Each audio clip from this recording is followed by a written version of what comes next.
Ladies and gentlemen, welcome to the another fantasy show, DynastyDegens pop-up edition. I've got my man over here, NerdBoi Mike, chilling with the good lighting, making my lighting look like shit per usual. I know I've got a lot of people out there. I get messages every day. They say, who made that intro for you? That intro slaps. It fucking crushes. I listen to it at the gym. I listen to it when I'm running. You're looking at the man who made it sitting right next to me, folks. That's a little content creator insider action. How we doing, Mike? Yes, I'm doing well. I actually made that while I was taking a dump one day. I was just like sitting on the toilet and I said, I got to make something for Chuck right now. And I felt inspired. I think a lot of my inspiration comes in the bathroom, to be honest with you. I feel like that is where I get everything I need to get done. I mean, everything is like I'm cooking it, but it's a meal. That's your kitchen, or that's where you eat? Yeah. Okay. yeah. I guess that's where I eat because, it's always the thought, but then it's really, I'm alone. It's quiet. I have good lighting in there. Everything is nice. I put on a little music, a little trap rap or something, and then my mind is free. I'll ask you this. I have a thing when I'm in the bathroom, especially when I'm using the bathroom and I'm on phone, social, creating whatever. I can't see anybody's face. I can't go on YouTube. I can't scroll Twitter if there's pictures. I have to just be looking at like numbers or words. I can't see another individual even digitally while I'm using the bathroom. So is that because you feel like they know what you're doing? Like, do you feel like ashamed? Like, do you feel like the privacy shield has gone. I feel like, like especially if there's eye contact involved, it's just not somewhere I can be. Because then if you ever see them in person, right? And if you're taking a dump and you see a picture of them, like if you're like on Facebook and you see like your whoever, like somebody you went to high school with, and then you see them in Target the next day, like you immediately go to the moment where you're taking a shit. And now that's how you associate them. Is like, I was dumping. It's like, that's right. Now I'm seeing you. And yeah, I get it. It's like if you had a sex dream with somebody and then you saw them and you're like, they don't know, but I know. Like I've been to an intimate place, and I'd rather get on live stream and talk about that with you than actually share that with anybody in my real personal life. Yeah, I'm with that. I get that because those. I mean, I don't know. There was a podcast with Theo Vaughn and the guys from. Oh man, what's the show? Workaholics, right? Yeah. So they have a podcast, they get on and they're talking about, do you still have sex dreams? And do you still have that drive? Essentially, do you wake up with a boner? And every day, right? Every day. That's high T. That's super high T. But they were talking about how they don't have it anymore. And this is like a development of life, obviously, after children and being married and whatnot. I don't ever want to. That's not something that we experience. I mean, I think you and I are going the other direction, and I can speak for you personally. I know that our T levels are going in the right direction because I can see it in our content. I can see it in the draft that we're doing right now. Just electric. I don't know if you've gone around without trading, which is a high T move, if you ask me. I think you just ripped a trade off right before we got on the stream. I traded. Oh wait, I'm actually on. Let's do this right now, man. Hold on. Let me pull this draft up. I've got us. Yeah, you want to share? Yeah, sure. Yep. Let me get this going here. Yeah, this will be our little amuse bouche. And while you're pulling that up, folks, I'm going to throw it over to the Podfather for a little bit of other draft action. Rookie. It's all about rookie talk in fantasy football right now. So why not go use all that knowledge to do something other than a mock draft? Chris Jimino won $8,000 with just 2 teams last year, and each draft took 5 minutes. That's pretty good ROI. You can start doing rookie drafts for money today on Fast Draft. The Origins tournament is live. It is the place to go and monetize your knowledge of rookies and use your favorite player profiler host promo code for a $25 deposit match. Now let's go start drafting faster. Seabass said that.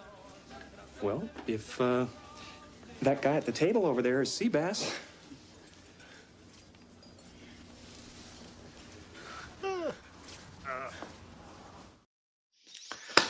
That's right, folks. You maybe- saw it there. That $25 promo code match has been bumped up to $50 if you're using CBASS, CBASS. So get over there, get in these tournaments, pull the money out of my pocket. You're not going to be taking Mike's money because he's sharper than I am, but my money is certainly on the table. Hold on. I'm tuned in right now. All right. This is my draft board. This is what we're working with right now. Just okay. I did make this trade. I forgot I sent that. I actually sent it in I don't even know what I was doing last night, but I was getting off the pod and I was like, all right, I'm gonna move up for what do I want, man? This is a high T. This is a high T draft, right? Like this is I got my homes. I went double Ohio State running backs. I got Trevion Henderson, Keyshawn. I went all Ohio State right here. This is boom, boom. Trevion, Keyshawn, Jamar Chase, Garrett Wilson. And you're a noted Ohio State alumni, fan, super fan. I think people at home can't see your waist, but you're wearing Ohio State boxers right now, if I'm not mistaken, right? Dude, yeah. I mean, no, I'm not wearing any boxers right now. But yeah, that's right. I have an Ohio State tattoo on my butt. So yeah, smart. Yeah, it's fair. I could go anywhere in this draft because I don't even care anymore. I traded up for this, but I was looking for a quarterback. But then what happened? I think I sent this trade out like a month ago. I want to say I was looking at Tua, and Tua went to 7-8. So yeah, I mean, Tua was recruited by Ohio State, so that counts. Now we're just like looking at best value. Make a pick live on air. If we've got anybody in the chat here, any viewers, if you're with us, we would love for your advice on who you think Mike should take. I would let you guys take my pick right now. Yeah, let's get the crowd involved, crowd participation. Love that. Otherwise, I have a guy that I'm gonna just reach on. Like very that makes me feel good. Reach.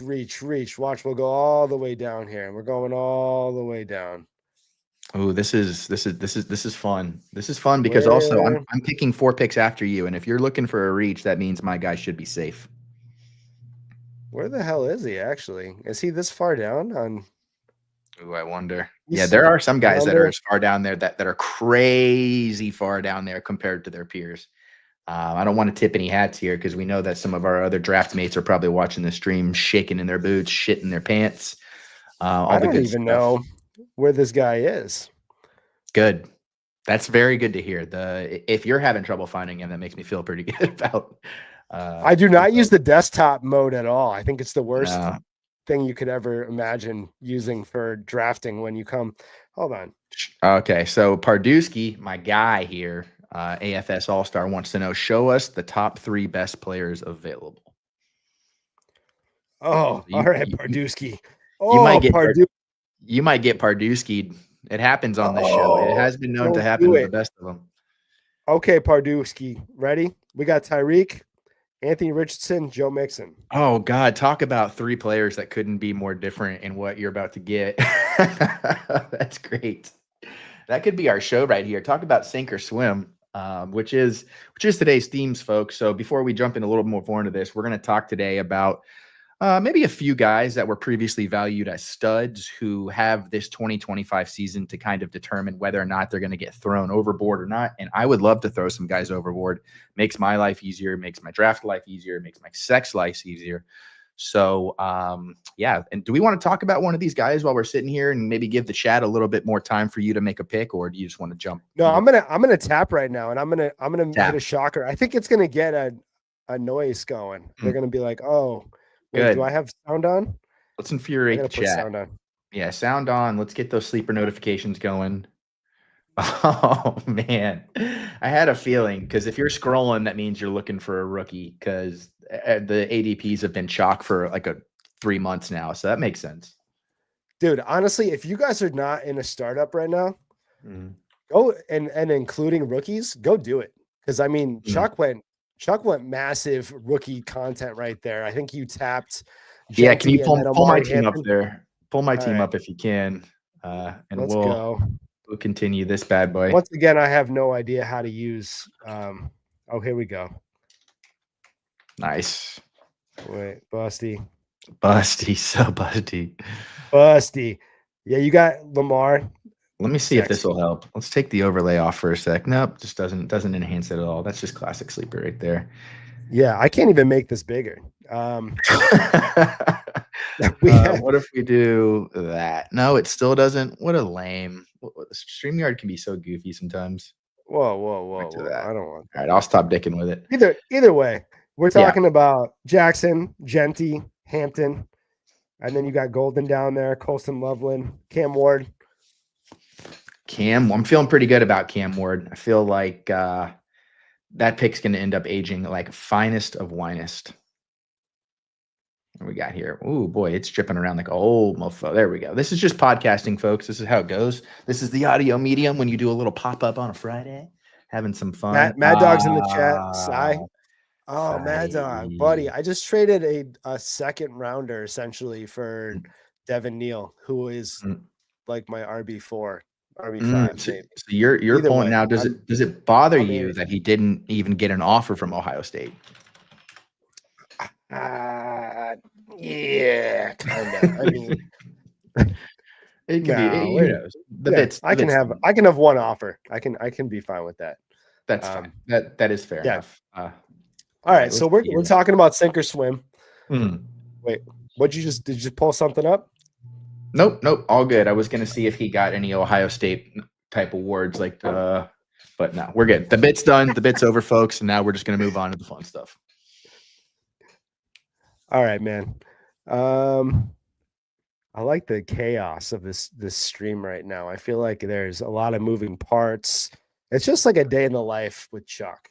Yeah, I think that people just want to see people who are comfortable, and we're comfortable live together. We're even better on a stream together. So they just kind of want to hang out, pretend that their Excel sheets matter, pretend that their stocks aren't in the toilet, unless, of course, you bought Pepsi. You guys know we're in the Pepsi studio right now. So Pepsi stock is one of the only stocks that are up today. So treat yourself. Yeah, I mean, Chuck and I think you sent me this message last night, right? Last night saying, hey, you want to jump on? And we said, yep, let's go. Relatively no show sheet, nothing going on over here. Just names in a bag.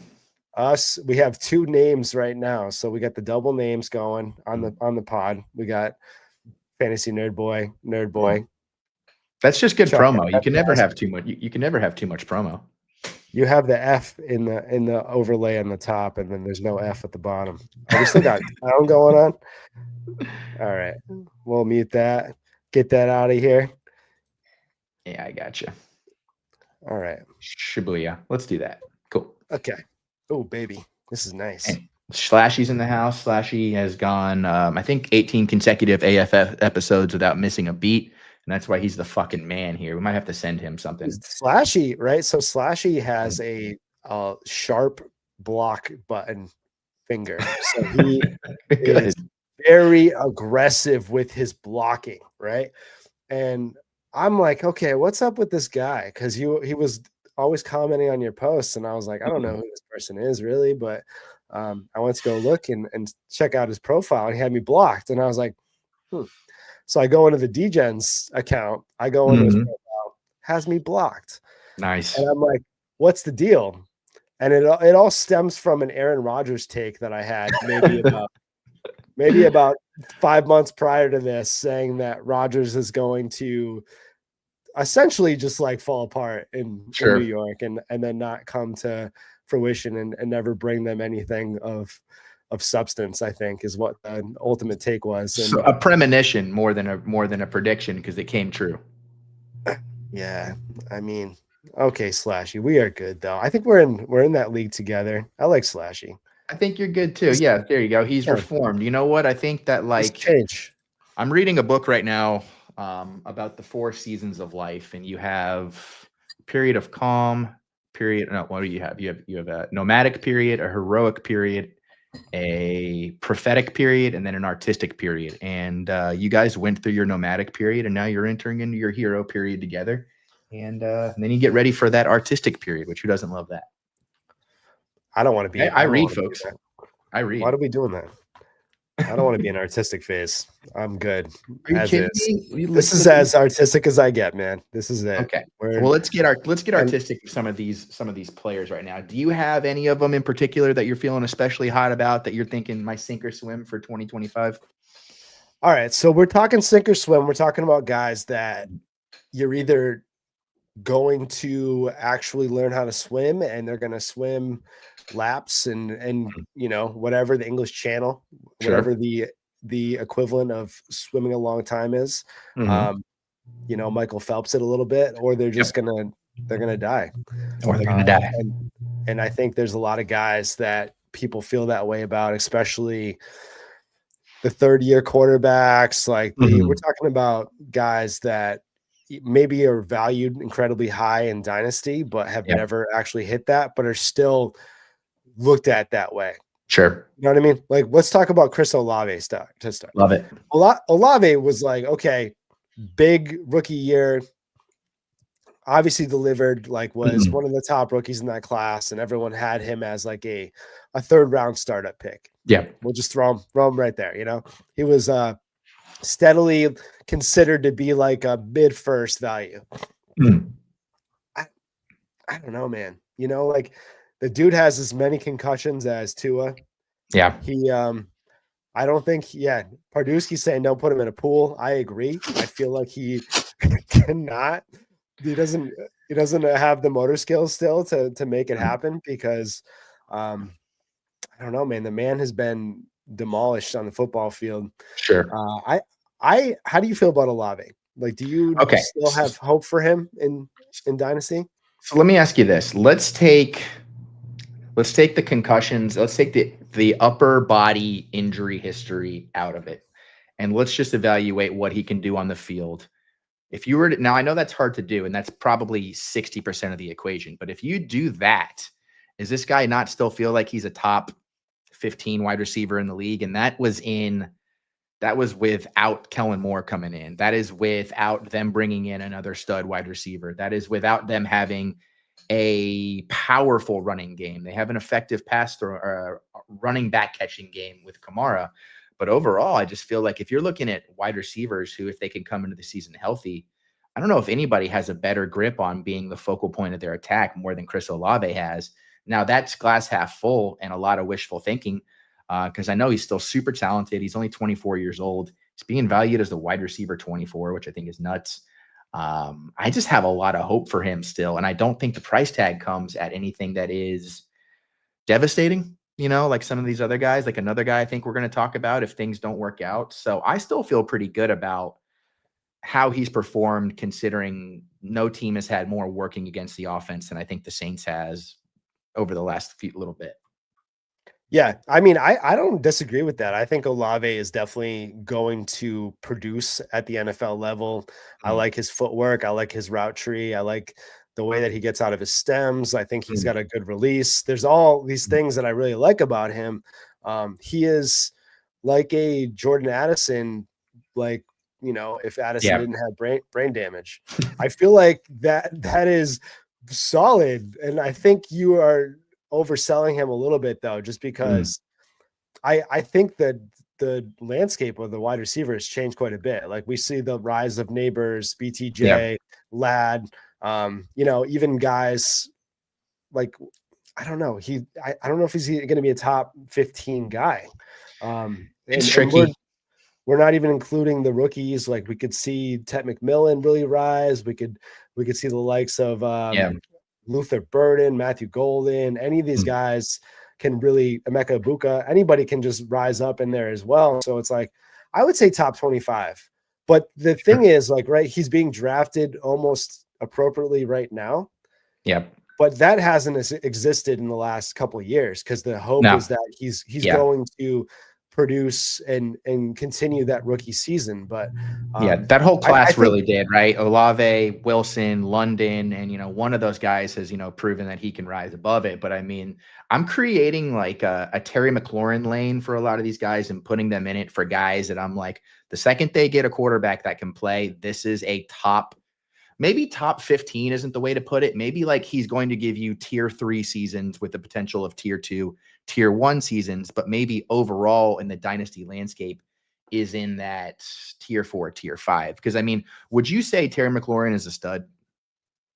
Oh yeah, Terry McLaurin is an alpha. I think that's something I've been harping on for the last couple of years. He is true and true designed as an alpha as far as skill set goes and the way that he plays, and he's just got that dog in him.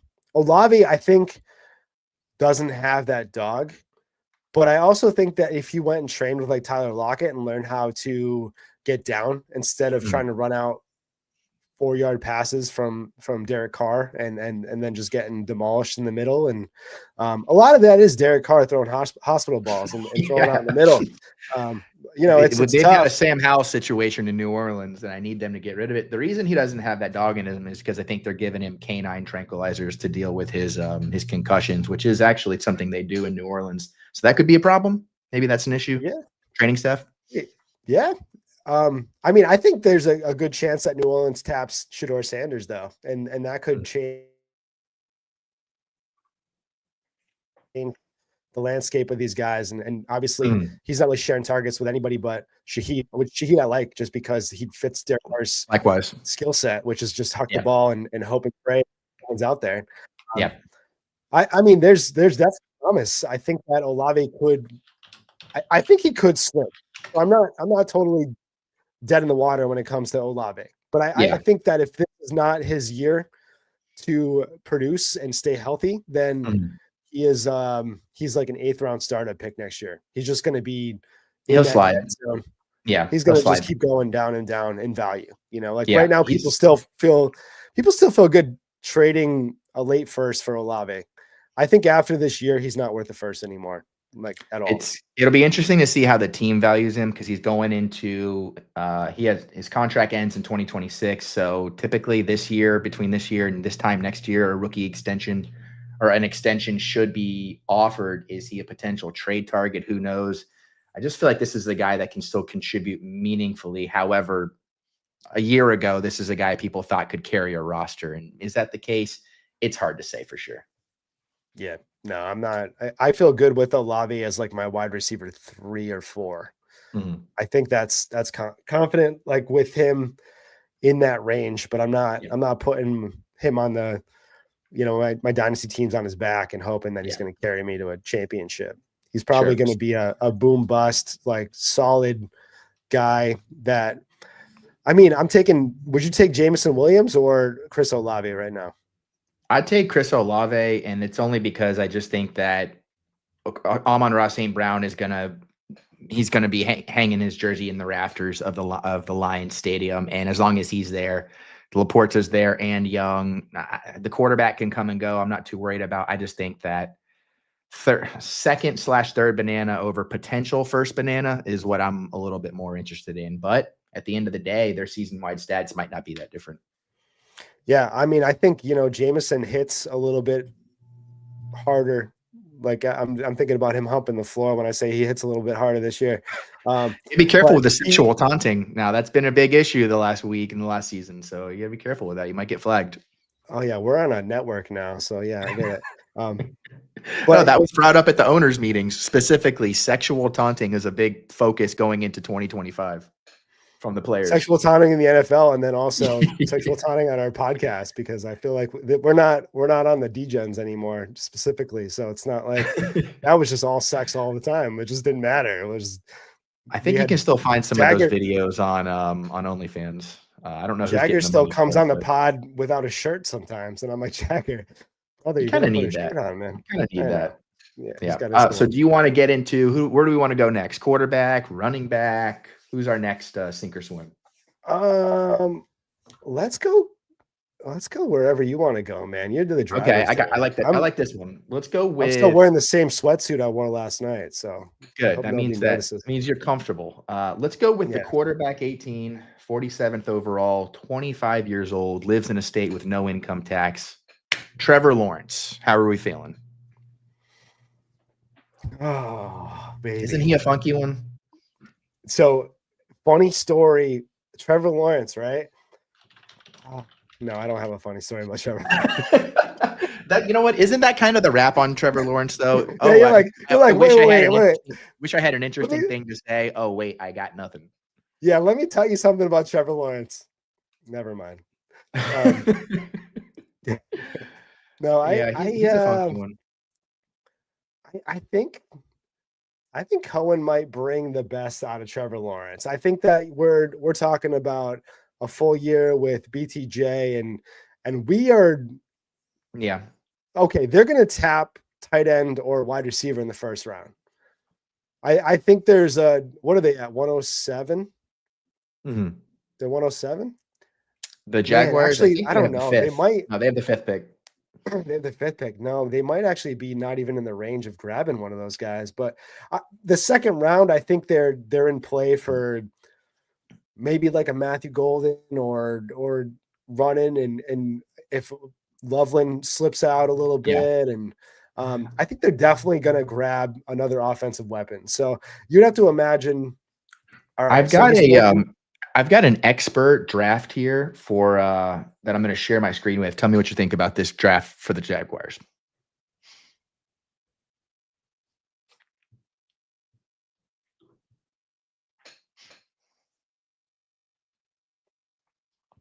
Do you think this is something that could benefit the team? Yes. I feel like there's got to be getting DJ Mertz, at pick 194 after he followed him at Clemson, it would just be. I feel like Mertz is an incredible value. Like Mertz is what I'm looking at down there. Sure. All right. So if he doesn't make it this year, do they re-roll at quarterback?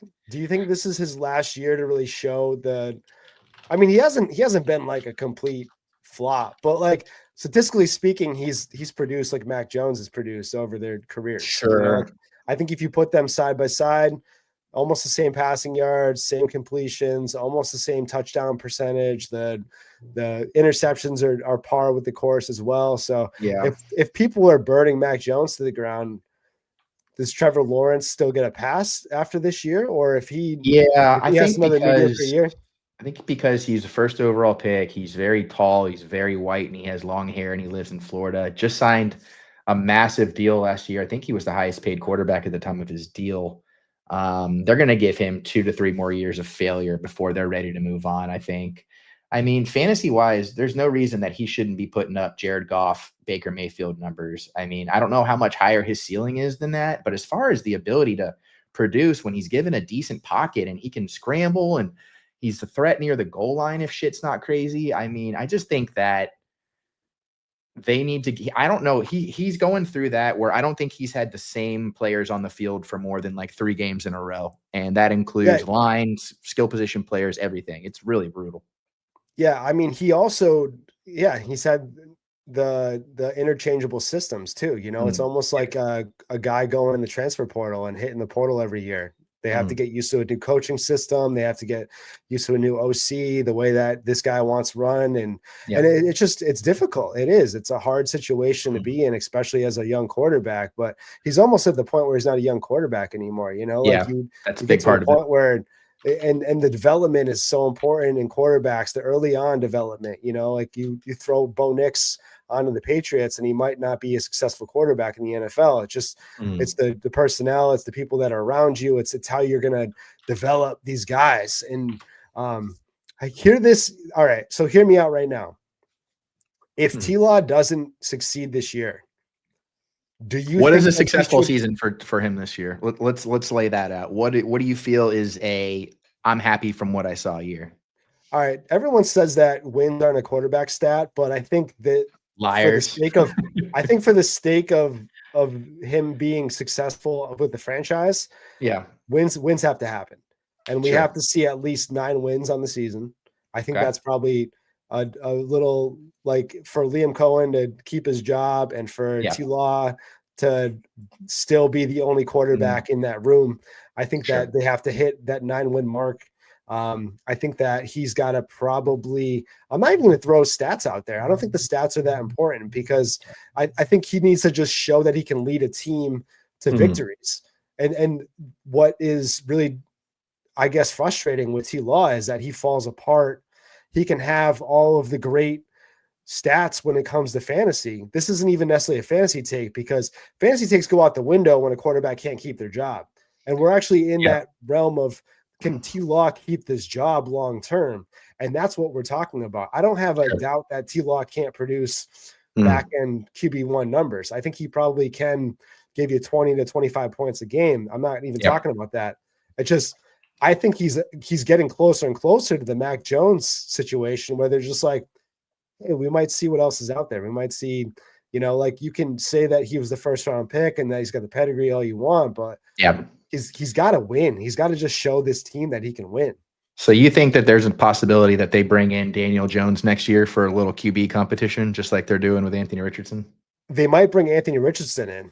I think at this point. Man, I hope not. Yeah. That would financially devastate me. In many ways. It might. Maybe Anthony Richardson might be the Daniel Jones next year, where he's going in and he's coming at, struggling quarterbacks. If T-Law doesn't succeed in the NFL, do you think that he should hit the tanning booth and be Hulk Hogan Jr.? Oh man, like just bring back. He is in Florida. Hogan's Beach is just a couple hours drive down the road in Tampa Bay. If he gets the skin of a roasted hot dog, skin of a hot dog, and the hair of a silken Chinese man, I could definitely see something in that future. He's got to use his height for something, otherwise he's going to be. He's got it. He's got the size. He could go lift a couple weights, take a couple shots in the butt. I think he has that opportunity that, he should probably start thinking about it. Is he good enough? Has he had a good enough career so far to be college and NFL to be a Nugenics spokesman? Do we think that that's in the cards? Or, Flutie had a good college career, didn't really have a great NFL career, and he's up there with Frank the Tank. Yeah, I mean, Flutie had that one moment that has etched him into football minds for the rest of their lives, if they're alive for that moment, like the Hail Mary, boom, boom. Like, does T-Law have that moment? I mean, T-Law, he probably just spanking Alabama around when it felt like they were peak Alabama, coming off of another national championship, and they slapped them around too. I think that T-Law will have his best year in the NFL. I like that. I think this is going to be T-Law's best year. So are we thinking probably potentially offensive line with that 5th pick, and then maybe one of these wide receivers with that early 37th pick, something like that, just kind of shore it up? Because right now they're going in with what? ETN, Bigsby, BTJ, Gabe Davis, Dynami Brown, Brendan Strange, which showed a little bit of life last year, but I mean, you'd still like an upgrade overall potentially. Is that enough to produce, which he did 2 years ago in 2022? He produced 4,100 yards, 25 touchdowns, 4 rushing touchdowns, and that was without playing the last game. So is that in the cards? I think so. I think he's definitely so. Like I said, I think they're going to be tapping some sort of weapon in the draft, and that's I have to. I don't think Brenton Strange is going to be safe per se. Yeah, I think they could get a Mason Taylor in like the 3rd round, and he would replace. I think they don't have to get a tight end early on in this draft. I think there's plenty of prospects they can get later on that could supplant Brenton Strange. Even though I think they like Brenton Strange, I just think that they need like out of the box playmakers. They need guys that are going to get the ball and be massive targets. And I don't know if you think that Elijah Arroyo's on the table for them, just a short drive up from Miami. Yeah, I mean, I like Arroyo there. I think Arroyo could be had for an early 4th, I think, in this draft, or a late 3rd. But I think they have to grab somebody in the 2nd round that's going to be a difference maker, especially if they're going to try to bolster the O-line, which they have to do. I don't know what his time is to throw the ball, but I think he's definitely been one of the most pressured quarterbacks in the NFL the last couple of years. He has, and he needs that, because I truly think the knock on him is that I don't think he's a terrific processor. I think he's good at just stepping back and making the throw that was kind of planned, or at least maybe finding a little bit of creativity. But as far as being able to break down a defense, I don't know if that's his strongest. I don't know if that's in his top 5 strongest suits. So what I notice about his game is I think he can process pretty well, but he unravels so fast. Oh, Like so fuck me. you know, like when you have a problem, like wherever at work. All right. So Yeah. say like you are at the grocery store and you think a fart is just a fart, but it's not just a fart. And that moment happens and that fear and that anxiety sets in. That's what he feels after he makes a mistake on the field. Right. Yeah. So he is, Which he makes a but lot then, of. but then you're like looking around, there's no option. You can't go buy another pair of boxers. You're essentially with a new date. You're Sure. on a Tinder date, right? You're going to get snacks before you go watch a movie. And you have no options. You can't do it. Yeah. So you're already like in this mode, like you're going to check out and you're like, Are you in or smell, out? does it Yeah. not smell, like I don't know what to do. He gets in that mode where the panic sets in and he can't turn it off. And then he just starts doing these mistakes after mistakes after mistakes. He quicksands with some of the worst of them. I mean, he does So it. There's a lot of he throws moves in his there pants, that and then he doesn't know what to do with it. Yeah. I think There's a lot of throws that he makes that I think that he should know better not to make, you know, as opposed to like, if it's there, he can make the throw. But if it's not there, there's a lot of times where I don't think it's an ego thing. I think he just doesn't always realize that's not the throw he should make. So hopefully Liam Cohen can smack he that forces out the of ball. That's like tremendously. he forces the ball because the pressure of getting a win like really gets in his mind, you know, like I think he ends up not making smart decisions because he wants to do the hero thing. And it's not because he's a hero, but he's also not thinking clearly. And I think that's just a maturity thing more than anything, you know, like understanding that it's better not to throw than to throw it. Yeah. And you're seeing, you know, Baker's the shining example of kind of coming, you know, reeling some of those traits in, still kind of keeping that wild card factor, but reeling it in a little bit. And I like that you talked about them going heavy on offense because the defense is so bad, but the pressure is on the offense to be good that I think you alleviate some of that pressure and then build this defense up over time because they're not going to compete next year. There's no way, even in a division as bad as the AFC South, I still don't think they're a competitive team. So show a little spark, show a little fire, show some development. And I think they'll be looking at a good spot. Yeah. Yeah, I get it. I'm with it. All right, I'm going to flip another one to you here. And this one is one that he actually is still valued as a stud, but I think the perception of him, at least amongst my peers, and my peers are fucking killers, is that this guy is on his way out to pasture. RB13, 62nd overall, 24 years old. Kenneth Walker. Is this a sink or swim season for Kenneth Walker? To me, it feels like yes. To others, to his keep trade cut value, it's a no. But all I feel like the entire world is ready for Zach Charbonnet to at least take 50% of this backfield. Where are you on Kenneth Walker? Yeah, I mean, I'm very like on the edge with Kenneth Walker. I don't ever question his ability. I don't ever question his talent.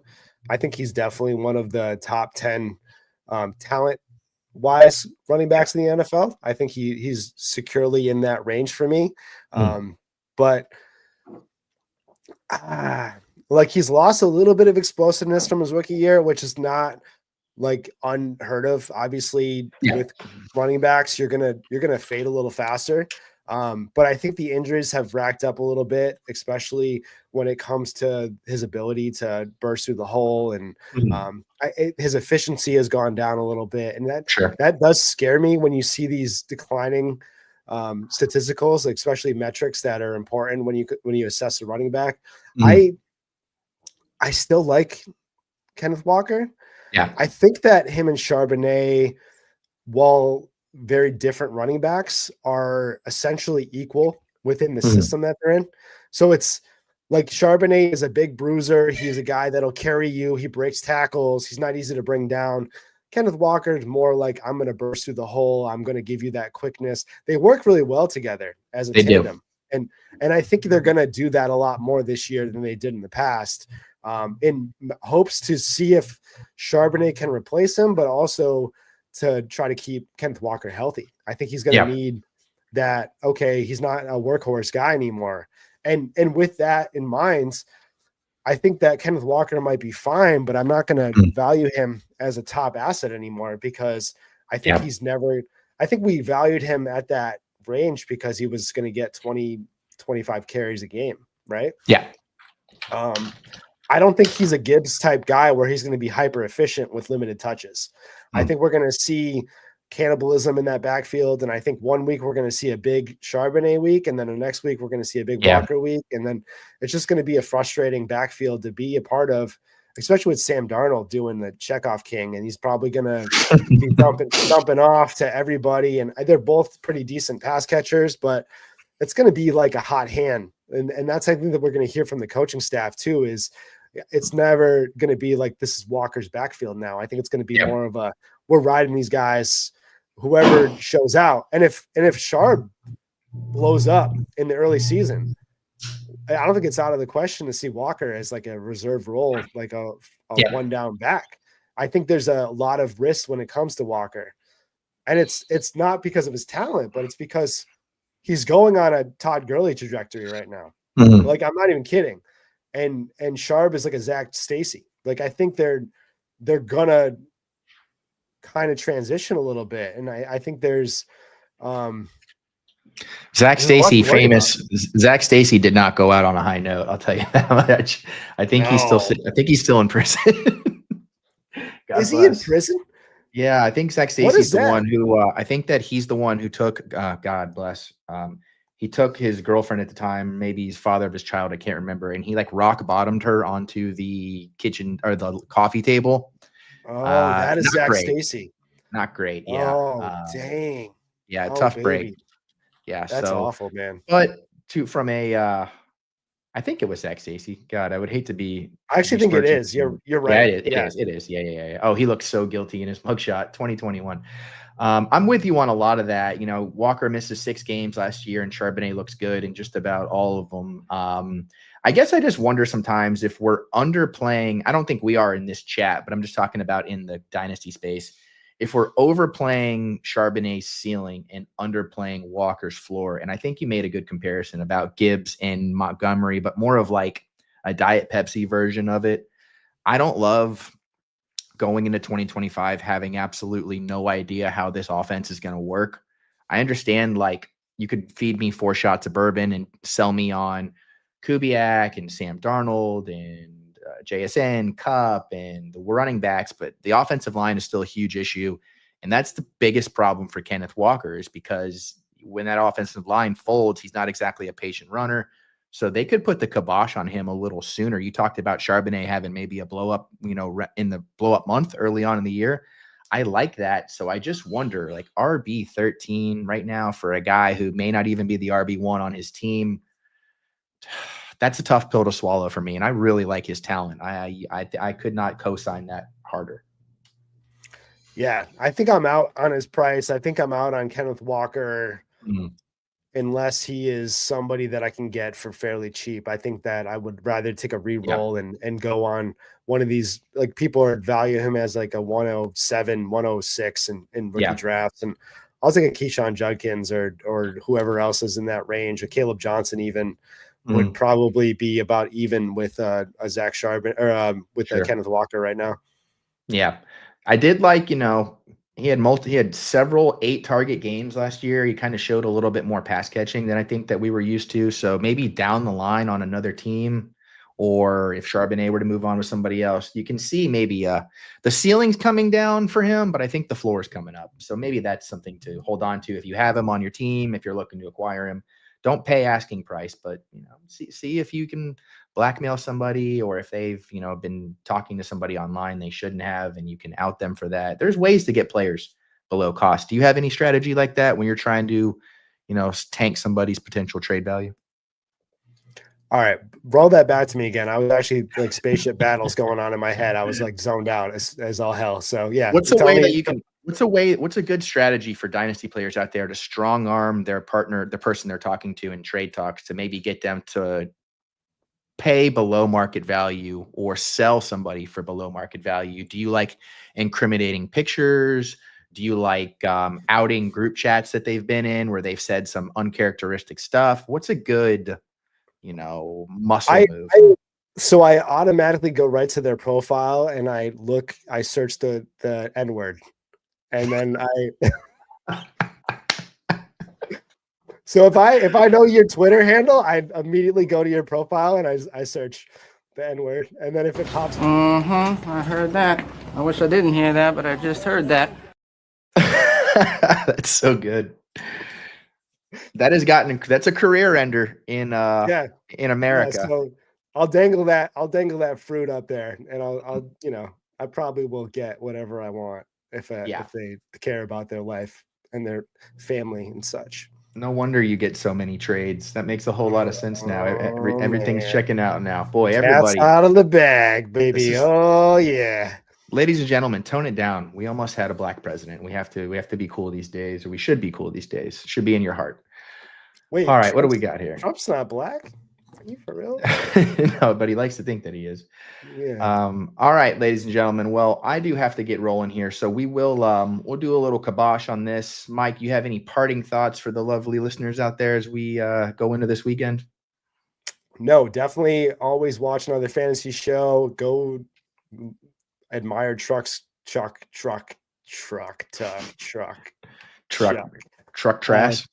Go admire his stuff, man. I mean, you're killing it over there, brother. I appreciate you so much. I'm glad that we have connected. We've been making content for a few years now, and I love you, brother. I love you too, man. You've been one of my boys for a while now, and I love that we're coming up together in this content space. And this one is for you here. This is a perfect one too in the chat. Pardusky said which N-word, and he actually answered his own question. NVIDIA. That's the N-word we're talking about. NVIDIA stock is a potential red flag for a trade partner. So I'd like the listeners out there to know that that's always what we were talking about, and that's what we'll always talk about around here. Yes. Very nice. All right. Give me a number 1 through 5, and I'll get us on our merry way. Let's go 2. Let's go 2. I love it. All right. Cheers, everybody. You're a liar. You're a liar. You know something that you're not telling us, you slimy scumbag liar! Liar!